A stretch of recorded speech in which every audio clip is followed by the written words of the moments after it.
My healing magic saved one lonely wolf. It kept pretending to be hurt just to see me again.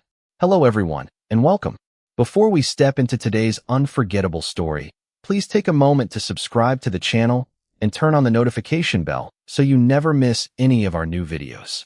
It only takes a second, it's completely free, and your support helps us continue creating heartfelt, emotional, and cinematic stories just like this one. We truly appreciate every single one of you. And before the story begins, we'd love to know where you're watching from. Leave a comment telling us your city or country and what time it is where you are right now. It's always amazing to see our community coming together from all around the world. Now, settle in, and let's begin today's story. Sometimes the loneliest souls are not the ones waiting to be rescued, but the ones quietly hoping someone will choose to stay. Winter had settled over the ashen pine forest long before the first snow touched the ground. The towering evergreens stood silent beneath a sky the color of faded silver, while a cold wind carried the scent of pine needles and frozen earth through the empty trails.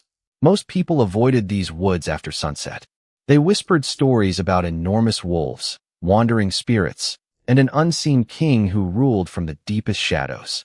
Clara Whitmore never believed the frightening parts of those stories. She believed every creature feared pain more than darkness. At 22, Clara lived alone in a small wooden cottage tucked beside a narrow creek less than a mile from the forest's edge. Her home was modest, warmed by a stone fireplace and surrounded by rows of healing herbs that somehow survived even the harshest winters. The villagers respected her quiet gift, though many never fully understood it. Whenever a child fell ill, an injured deer wandered into town, or an exhausted traveler collapsed along the old road, Clara would simply place her hands over the wound, whisper a gentle blessing, and watch soft golden light mend what nature alone could not. She never asked for payment. She believed kindness lost its meaning the moment it expected something in return. That evening, she had ventured farther into the forest than usual, gathering frostleaf moss that only bloomed after the season's first freeze. The basket hanging from her arm was nearly full when an unfamiliar sound stopped her in her tracks. It wasn't the howl everyone feared. It was softer, a single strained breath carried by the wind. Clara turned toward the sound and followed it carefully through snow-covered stones and low cedar branches until she reached a narrow clearing hidden beneath ancient pines. There, lying beside the roots of a fallen tree, was the largest white wolf she had ever seen. Even curled against the frozen ground, it looked powerful enough to tower over any ordinary animal. Thick ivory fur shimmered beneath the fading daylight, now stained with patches of melting snow. One front leg rested awkwardly beneath its body, and its slow breathing suggested exhaustion more than aggression. Clara remained perfectly still. Every sensible voice inside her warned her to leave. Wolves this size did not belong near people. Yet when the animal slowly lifted its head, she found no anger in its remarkable silver eyes. Only weariness. And something heartbreakingly familiar. Loneliness. The wolf watched her without growling, without baring its teeth, almost as though it had already accepted she would walk away like everyone else. Clara's heart tightened. She had seen that same silent resignation in abandoned children, forgotten elders, and frightened animals too many times to count. Setting her basket gently onto the snow, she took one cautious step forward. Then another.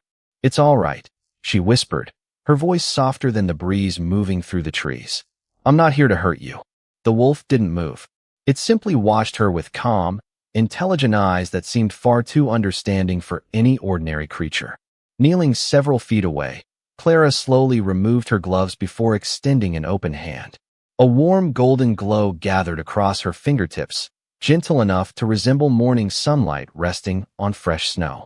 The forest itself seemed to hold its breath as the healing light drifted toward the wounded wolf, and for the first time in longer than either of them could remember, neither one felt completely alone. The warm light slowly faded from Clara Whitmore's hands until only the pale glow of winter remained between them. She waited several quiet seconds before daring to move any closer. The great white wolf blinked once, then carefully shifted its weight. The awkward position of its front leg seemed to ease almost immediately. Clara released a relieved breath and smiled without expecting anything in return. "That should help," she whispered. You still need to rest." The enormous animal continued watching her with those remarkable silver eyes. There was intelligence behind them, an awareness that made her wonder if the old forest stories held at least one grain of truth. Yet instead of fear, she felt an unexpected sense of peace. After another long moment, the wolf slowly rose to its feet. It tested the healed leg with cautious steps before lifting its head toward the evening sky.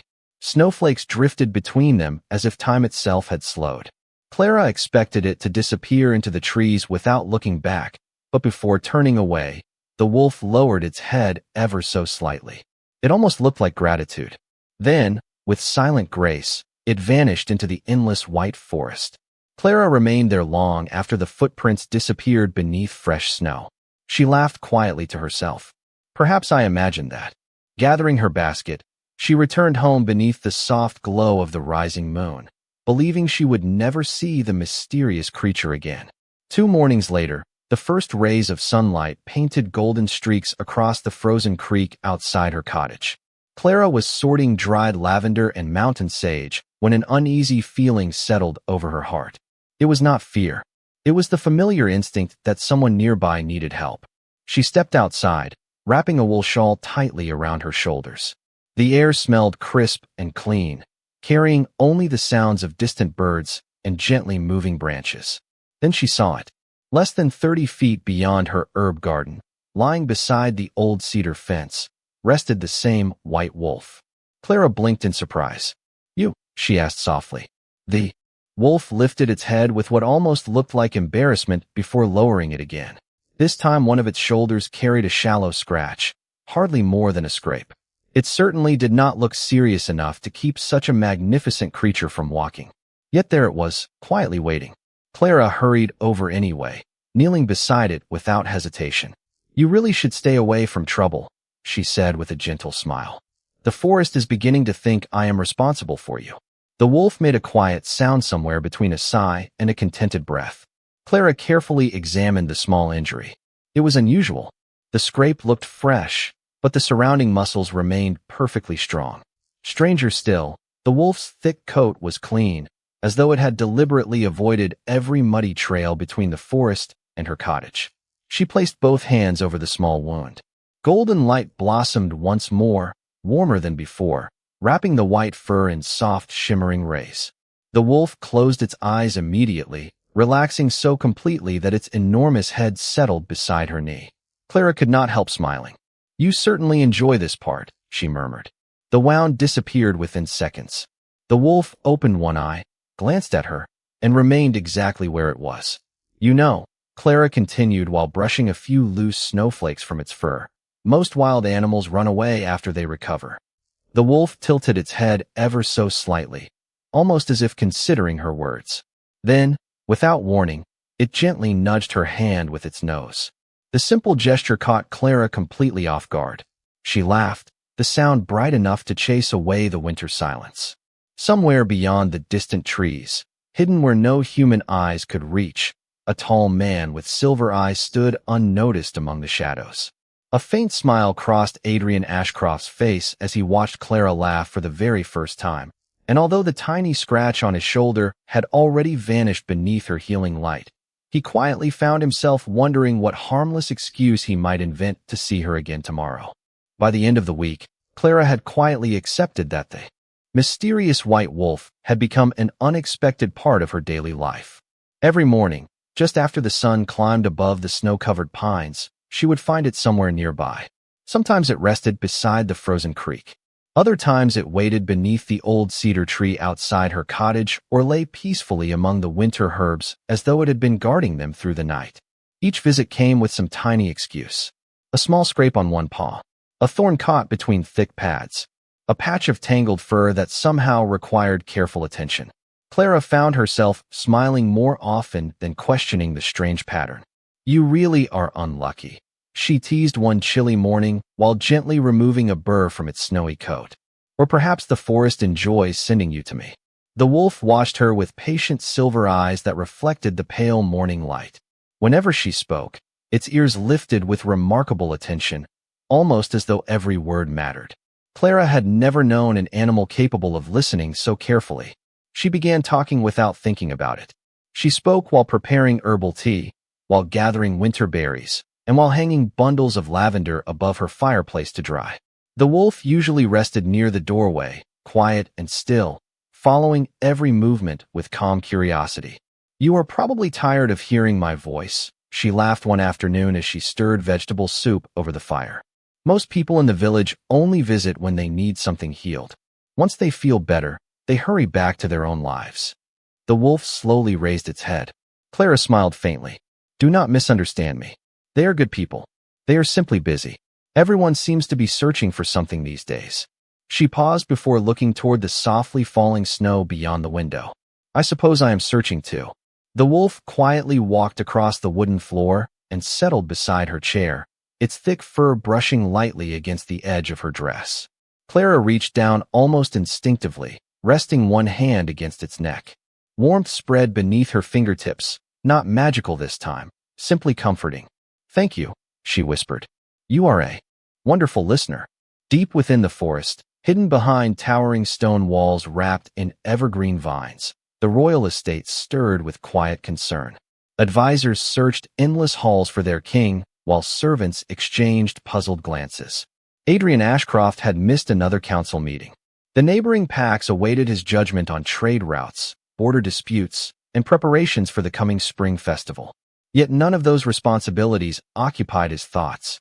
Instead, the Alpha King stood alone beneath the shelter of ancient pines, looking down at a tiny branch in his hand. After a thoughtful moment, he carefully dragged the rough bark across the side of his thick white fur, leaving another harmless scratch no deeper than the surface. He frowned at his own reflection in a frozen pond. "This is becoming ridiculous," he quietly admitted to himself. His oldest companion, an elderly gray wolf named Rowan, appeared from the trees with an unmistakable expression of amusement. Rowan let out a soft huff that sounded remarkably like laughter. Adrian looked away with embarrassed dignity. "It is only a small scratch." Rowan stared at him. Adrian sighed. "Fine. Perhaps it is not about the scratch." His gaze drifted toward the distant plume of smoke rising from Clara's cottage chimney. "She looks at me without expecting anything. She does not care who I am. She does not fear me. She simply sees someone who might need kindness." The old wolf blinked slowly, as if the answer had been obvious all along. Adrian smiled despite himself. "I have ruled for years, Rowan. Hundreds bow when I enter a room. Yet one quiet healer offers a simple smile, and somehow it means more than every throne I have ever sat upon."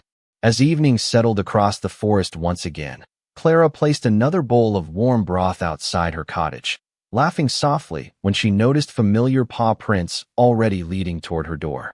She shook her head with gentle affection, completely unaware that the lonely wolf she welcomed each day had long since stopped returning for healing magic alone. The quiet rhythm of winter settled into a comforting routine, and before Clara realized it, nearly 2 weeks had passed since the mysterious white wolf first appeared beneath the ancient pines. Every morning seemed to begin with familiar silver eyes waiting patiently somewhere near her cottage, and every evening ended with fresh paw prints leading back toward the endless forest.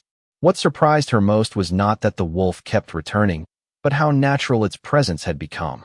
She no longer spoke to it as though it were simply a wild animal. Instead, she found herself sharing thoughts she had never spoken aloud to another person.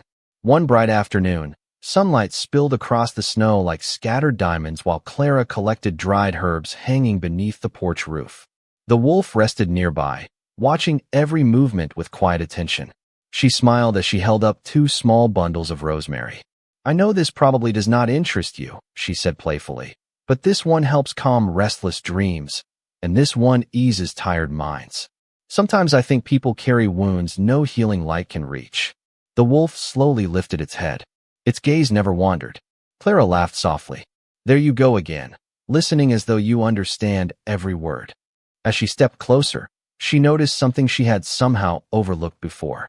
The wolf's eyes were not merely silver. Tiny flecks of pale gold shimmered beneath the sunlight, almost like distant stars trapped beneath ice. She frowned ever so slightly. Every book she had ever read described wolves with amber, brown, or blue eyes, never silver touched with gold. Curiosity stirred quietly inside her. She knelt beside the animal and reached toward its face. Instead of pulling away, the wolf remained perfectly still, allowing her fingers to gently brush the thick fur beneath one eye. "You really are unusual," she whispered. The wolf blinked slowly, and for just an instant Clara felt something impossible. It was almost as though another presence looked back at her from behind those calm eyes. Not an animal's instinct, but a thoughtful mind carefully hiding behind silence. The strange feeling disappeared so quickly that she questioned whether she had imagined it. Later that afternoon, Clara carried a basket of herbs into the nearby village. The marketplace buzzed with quiet conversations as neighbors prepared for the approaching Winter Moon Festival. An elderly woman named Margaret waved Clara over with a warm smile, before noticing several large paw prints trailing beside her footprints in the snow. "Your forest friend came with you again?" Margaret asked. Clara chuckled. "Only part of the way." Another villager overheard the conversation and lowered his voice. "Be careful around those woods," he warned. "Travelers have reported seeing an enormous white wolf wandering near the old cliffs. Some say it belongs to the Alpha King himself." Clara tilted her head. "The Alpha King?" The man nodded. "Nobody knows much about him. Some believe he has ruled longer than anyone can remember. Others say he appears only when the forest chooses to reveal him. They say if you ever look directly into his eyes, they shine like polished silver beneath moonlight." Clara thanked him politely, though she dismissed most of it as another mountain legend. Still, as she walked home beneath the fading afternoon sky, those words quietly echoed in her thoughts. Silver Eyes. That evening, she found the wolf waiting exactly where it always did, beside the cedar fence with snowflakes resting across its snowy coat. She greeted it with her usual smile, but this time she studied it more carefully. The proud posture, the unnatural calm, the remarkable intelligence hidden behind every glance. "Tell me something," she said while offering it fresh water. "Who are you really?" The wolf held her gaze without moving. For one suspended heartbeat, the air around them felt strangely still. Then a distant horn echoed somewhere deep within the forest. The wolf's ears lifted instantly. It turned toward the sound with unmistakable recognition before looking back at Clara one final time. There was hesitation in those silver eyes, as though it wanted to stay but knew it could not. Moments later it disappeared into the trees with graceful speed, leaving Clara standing alone beneath the gathering twilight, her heart filled not with fear, but with the growing certainty that the gentle soul she had been healing every day was carrying a secret far greater than either of them was ready to reveal. The next morning arrived brighter than the days before, with clear blue skies stretching above the forest and fresh snow sparkling beneath the gentle winter sun. Clara stepped outside carrying a small basket filled with dried herbs she planned to deliver to an elderly neighbor later that afternoon. As expected, the familiar white wolf appeared from between the pine trees, walking toward her with its usual calm confidence. She smiled instinctively. "Good morning," she said warmly. "Let me guess. Another mysterious injury." The wolf slowed as it approached, lowering its head in what had become an almost familiar greeting. Clara carefully looked over its thick, white coat. A faint scratch rested across one shoulder, no deeper than the one she had healed before. She sighed with affectionate amusement. "You really do find the strangest accidents." As she reached out, the wolf quietly accepted her touch, closing its silver eyes while soft golden light flowed from her hands. Within moments, the tiny scratch disappeared completely. Clara brushed a loose strand of hair behind her ear and laughed. "There, you are perfectly healthy again. Try staying that way for at least one day." The wolf remained beside her instead of leaving. It seemed unusually relaxed, almost content to simply enjoy the peaceful silence. Clara gathered her basket and started toward the village trail. To her surprise, the wolf followed a few steps behind. "You cannot come all the way with me," she said over her shoulder. "People are already nervous enough." The wolf stopped obediently near the edge of the forest. Clara smiled one last time before continuing alone. Hours later, after delivering herbs and visiting several neighbors, she returned by a different path that overlooked a wide meadow blanketed in untouched snow. As she crossed the ridge, movement below caught her attention. She immediately recognized the brilliant white fur. The wolf was racing effortlessly across the open field with graceful speed, weaving between snow-covered rocks without the slightest sign of discomfort. It leaped over a fallen log with remarkable ease before, landing lightly on all four paws. Clara stopped walking. Her smile slowly faded. She stood completely still, replaying the sight in her mind. There had been no hesitation, no limp, no weakness, not even the smallest trace of injury. The realization settled quietly but unmistakably in her heart. Every scratch, every sore paw, every visit, none of them had truly needed healing. Before she could call out, the wolf turned and saw her standing on the ridge. Their eyes met across the snowy meadow. For the first time since they had met, the confident expression in those silver eyes vanished. It almost looked embarrassed. The wolf remained frozen for a heartbeat before slowly walking toward her instead of running away. Clara waited in silence until it reached the bottom of the hill. She folded her arms gently, disappointment replacing confusion. "You have been pretending," she said softly. The wolf lowered its head. It did not try to hide. It did not invent another excuse. It simply stood there, unusually still. Clara searched its eyes, hoping to understand why. "Did you think I would stop helping you if I knew you were already well?" she asked. The wolf remained silent, its ears lowering ever so slightly. Clara let out a quiet breath. "I never minded helping you. I minded believing something that was not true." The words hung gently in the cold air. She was not angry. She was hurt. There was a difference, and somehow the wolf seemed to understand it completely. After a long moment, it slowly stepped closer and carefully rested its head near her hand without touching her, almost like someone silently asking for forgiveness while believing they had no right to receive it. Clara looked down at the magnificent creature and felt her disappointment soften. Whatever secret it carried, whatever reason had led it to return again and again, she could see genuine regret shining through those extraordinary silver eyes. And deep within the forest, hidden beyond the snowy hills, Adrian Ashcroft quietly realized that pretending to be wounded had been far easier than finding the courage to tell the only woman who had ever treated him with simple kindness the truth about who he really was. The silence between Clara and the white wolf lingered long after the winter breeze had erased their footprints from the snowy meadow. She looked into those familiar silver eyes one more time before quietly turning toward the narrow trail leading home. "If you ever decide to tell me the truth," she said without looking back, "you know where to find me." She continued walking, her basket swaying gently beside her, leaving the wolf standing alone beneath the towering pines. Adrian Ashcroft remained motionless until she disappeared beyond the hillside. For the first time in many years, the Alpha King felt something no battlefield, council meeting, or royal responsibility had ever taught him. Regret. Not because his harmless deception had been discovered, but because he had disappointed the one person whose opinion truly mattered. As evening settled across the forest, Rowan quietly approached from the shadows and stopped beside him. The older wolf glanced toward the distant cottage before looking back at his king. Adrian released a slow breath. "I thought I could keep this secret a little longer." Rowan lowered his head thoughtfully. Adrian smiled faintly. "You warned me that kindness deserves honesty." The old wolf nudged his shoulder gently, as if reminding him that some lessons could not be postponed forever. Snow drifted peacefully through the darkening forest while Adrian stared toward the warm light glowing from Clara's cottage windows. "She did not deserve half the truth," he whispered. "She deserves all of it." The next morning, Clara stepped outside expecting the familiar sight of white fur waiting near the cedar fence. The yard was empty. No fresh paw prints crossed the snow. No silver eyes watched her from beneath the trees. She told herself that perhaps it was better this way. Even so, the quiet felt strangely unfamiliar.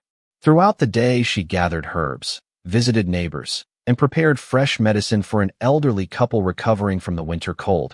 Yet her thoughts repeatedly wandered back toward the forest. As the sun began to sink below the mountains, someone knocked softly on her cottage door. Clara wiped her hands on a clean towel before opening it.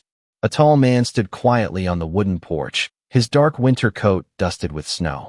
His hair was the color of rich chestnut, gently touched by the fading light, and his calm silver eyes seemed almost impossible to look away from. There was something deeply familiar about them, not because she had met him before as a man, but because she had already spent countless peaceful mornings looking into those very same eyes. The stranger bowed his head respectfully. "Good evening, Miss Whitmore." His voice was calm and steady, carrying quiet warmth instead of authority.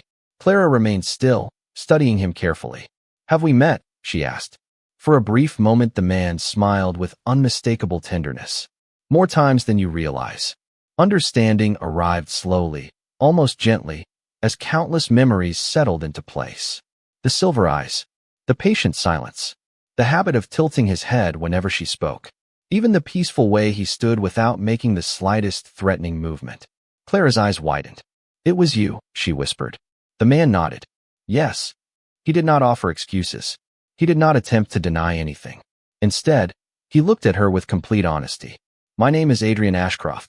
Clara quietly repeated the name beneath her breath, recognizing it immediately from the old stories shared throughout the village. Her heartbeat quickened, not from fear, but from disbelief. Adrian continued before she could speak. "I am the Alpha King." The words settled gently between them, carried only by the soft whisper of falling snow. Clara searched his face for arrogance, expecting to find the distant pride of someone accustomed to command. Instead, she found only humility and quiet hope. Adrian lowered his gaze. "I did not return because I needed your healing magic," he admitted. "I returned because every time you looked at me, you saw someone worth caring about instead of someone to fear. I have worn a crown for many years, Clara, but your kindness gave me something my title never could. It made me remember what it feels like to simply be seen." Clara stood quietly in the doorway, allowing Adrian's words to settle into the silence between them. The winter wind carried the scent of pine through the evening air, yet neither of them seemed eager to break the moment. She studied the man before her, searching for the powerful ruler the stories had described. Instead, she saw the same gentle eyes that had watched her gather herbs, the same patient soul that had listened without interrupting while she shared her hopes and doubts beside a warm fireplace. The only difference was that now he no longer had anything to hide. After a long pause, Clara smiled softly. "You should have trusted me with the truth." Adrian lowered his head. "I know." His answer came without hesitation. "Every day I wanted to tell you, and every day I feared that once you knew who I was, you would stop looking at me the way you always had." Clara stepped aside and opened the door a little wider. "Then come inside. It is too cold to continue this conversation on the porch." Relief crossed Adrian's face so briefly that it almost disappeared before she noticed it. He entered the cottage with quiet respect, looking around the small room that had become the place he secretly looked forward to visiting every day. The shelves lined with dried herbs, the crackling fireplace, and the tiny wooden table by the window all felt strangely comforting. Clara poured 2 cups of warm herbal tea before sitting across from him. "Tell me something honestly," she said. "When you came back again and again, was it ever because you still needed healing?" Adrian smiled with gentle embarrassment. "Not after the first day." Clara shook her head with amused disbelief. "I already suspected as much."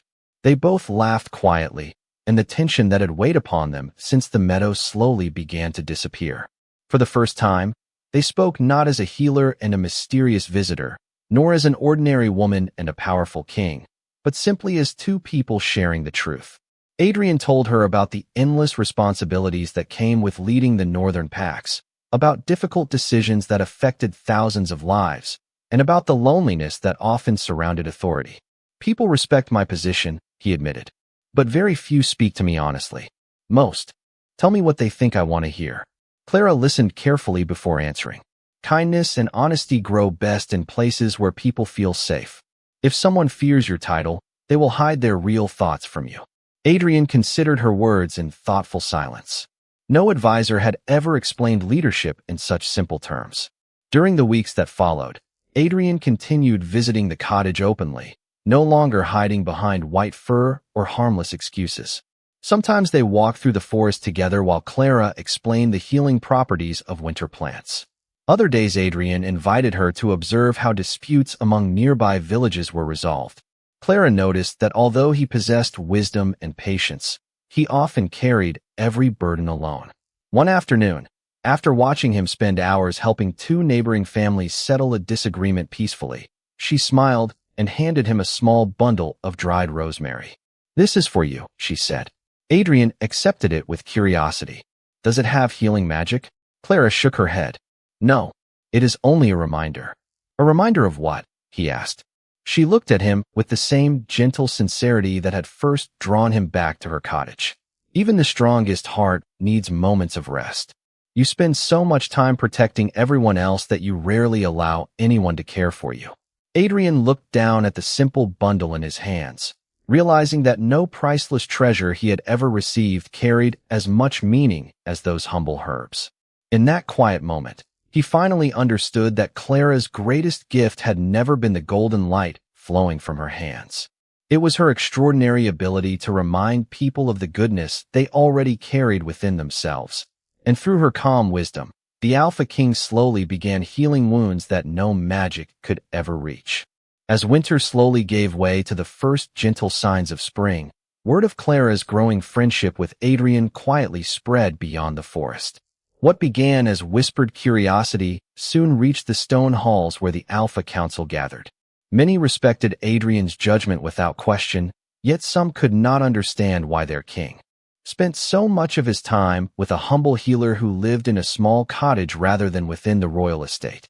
One bright morning, Adrian invited Clara to visit the council grounds for the annual spring renewal gathering, a tradition where leaders from neighboring packs met to discuss the season ahead. Clara accepted with quiet confidence, wearing the same simple blue dress and wool cloak she always wore. She carried no jewels, no symbols of status, and no desire to impress anyone. She believed kindness needed no decoration. As they entered the great courtyard together, conversations gradually softened. Curious eyes followed them from every direction. Some smiled politely, while others exchanged uncertain glances. An elder council member stepped forward with respectful formality before addressing Adrian. "Your Majesty," he began, "may we speak privately?" Adrian nodded, though he remained beside Clara. The elder lowered his voice, but not enough to hide his concern. Many among the council wonder whether it is wise for the Alpha King to become so closely connected to someone outside the royal families. Adrian answered calmly, "She has earned my trust through her character." Another council member added carefully, "No one questions her kindness. They question whether kindness alone prepares someone to stand beside a king." Clara listened without interruption. She felt no anger toward them. They were speaking from tradition, not cruelty. Before Adrian could respond, Clara gently placed a hand on his arm. "May I answer?" she asked. Adrian nodded immediately.